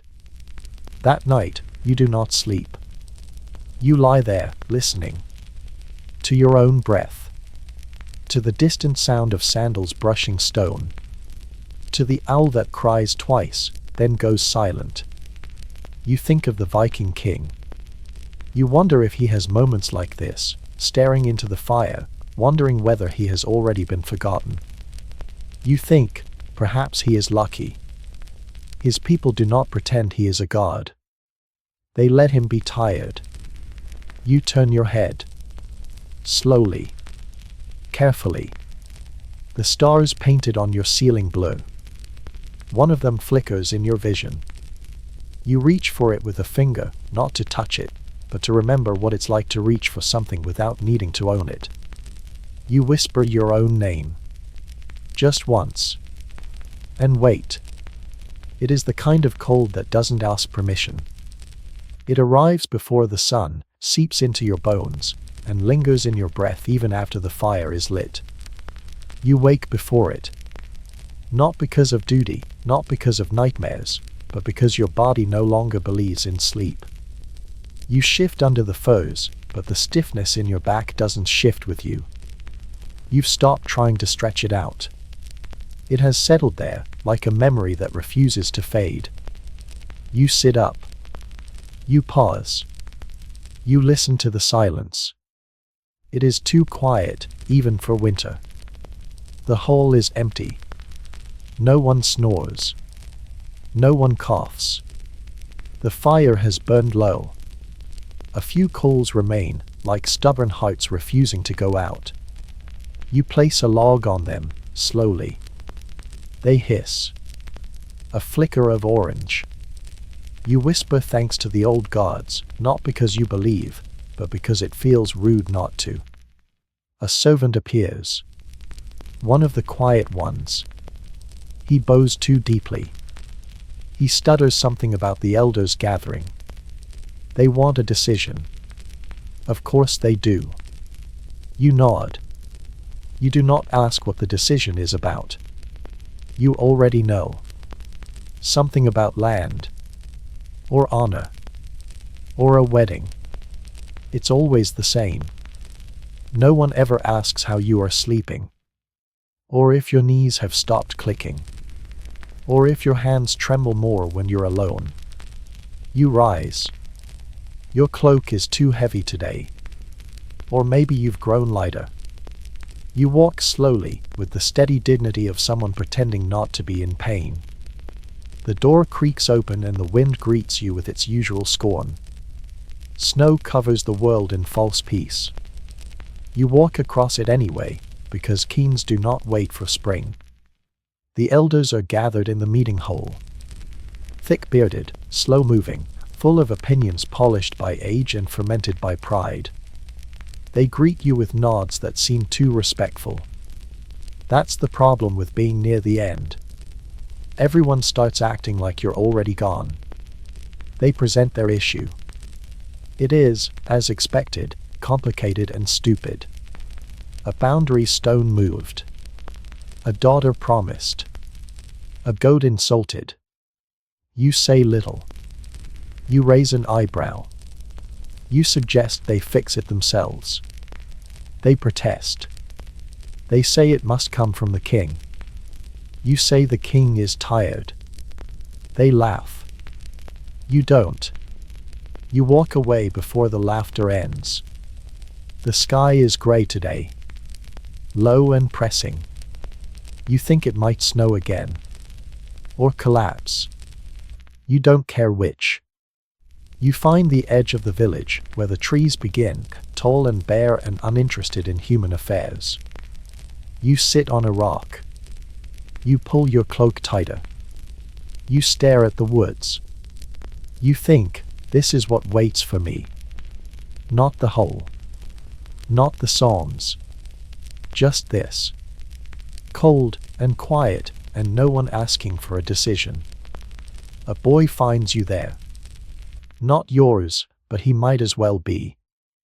They're all yours in the end. He says the skald is writing your death verse. Already. You nod. Of course he is. Better to be ready. You ask the boy what it says. He frowns. It says you never lost, he whispers. You laugh once, a short bark. Then it's a lie, you say. The boy looks confused. You send him away. Gently. He goes. You walk slowly back to the hole. The roof is leaking in one corner. You notice it, but say nothing. There is no point fixing things now. The fire is strong again. Someone's been tending it. You sit near it. You place your hands near the flame. You stare at them. The veins, the spots, the scars. These hands held blades. Held children. Held too much. You eat something. You don't taste it. Your wife sits beside you, darning socks. You ask her if she remembers when you were young. She says yes. You ask her if she liked you then. She says, I tolerated you. You smile. That's the most honest thing you've heard all day. That night, they bring out the crown. They ask if you want it by your bed. In case the gods come. In case the end comes. You tell them to put it away. You want to die with nothing on your head. They look confused. You repeat yourself. They obey. You lie down. The fire flickers low. The room smells like wood smoke and wool and old stories. You breathe in. You think of the Pharaoh. Still alive, maybe. Maybe not. You wonder if his heart has slowed like yours. If he has refused his own crown. If he's lying beneath stars painted by men who never knew his name. You close your eyes. And for the first time, you do not dream. You do not know when you stopped breathing like you used to. It must have been gradual. A soft retreat of strength, like the Nile receding during a gentle drought. No disaster. Just absence. The physicians no longer speak in specifics. The priests speak in verses. And the scribes speak too much. You lie still, arms at your sides, while the world rushes around your quiet heart. They think you are sleeping. You are not. You are waiting. There is a difference. Your chamber has been transformed. The air is thick with myrrh and blue smoke. All the windows are covered. Not because of light, but because of protocol. The light that enters now is filtered through cloth soaked in wine and pigment, casting everything in a purple hue that feels both sacred and suffocating. You are not to be seen like this. Not weakened. Not wrinkled. Not real. They bathe you with rose water and chant the cleansing hymn. You feel none of it. You hear the words, but they do not stick. You think of water the way it used to feel, cool between your fingers, splashing onto your legs as you laughed beside your brother in the river. You wonder if your body remembers that boy. You wonder if he remembers you. A priest places a charm on your chest. It is shaped like a beetle. Again. Always the beetle. You want to ask, why not something more impressive? A lion? A hawk? But your mouth stays closed. It is not laziness. It is the body saying, this part of the story is not yours to narrate anymore. Outside, they begin the procession. The city is silent. Even the animals are quiet. You've never heard it like this. They line the streets, heads bowed, not out of sorrow, but out of training. The priesthood leads the way. They carry the sacred tools. The jars. The cloth. The books that no one really reads but everyone pretends to understand. It is beautiful. And utterly hollow. Inside, they begin the ritual of departure. They recite your lineage. Backwards. From you to your father to his father to a man who may have been a myth. You listen. And you realize how little any of it meant. Not to them, it meant everything. But to you, it was weight. It was dust. It was the name you had to carry even when it did not fit. They wash your body. Gently. Carefully. They remove things. With tools of gold and hearts of habit. Your wife stood beside the fire until her cheeks turned red from heat and wind. Then she turned and left. She did not weep. You never asked her to. And she never pretended. Behind her, the others left too. One by one. No one spoke. The fire remained. The snow tried to fall into it. It hissed and disappeared. By sunset, only smoke remained. A long thin thread curling into a sky that did not notice. The logs were black. The bones were ash. The crown, if they buried it, was gone too.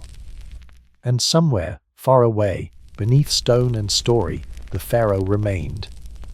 Wrapped in gold, untouched by air, watched over by statues with eyes that never closed.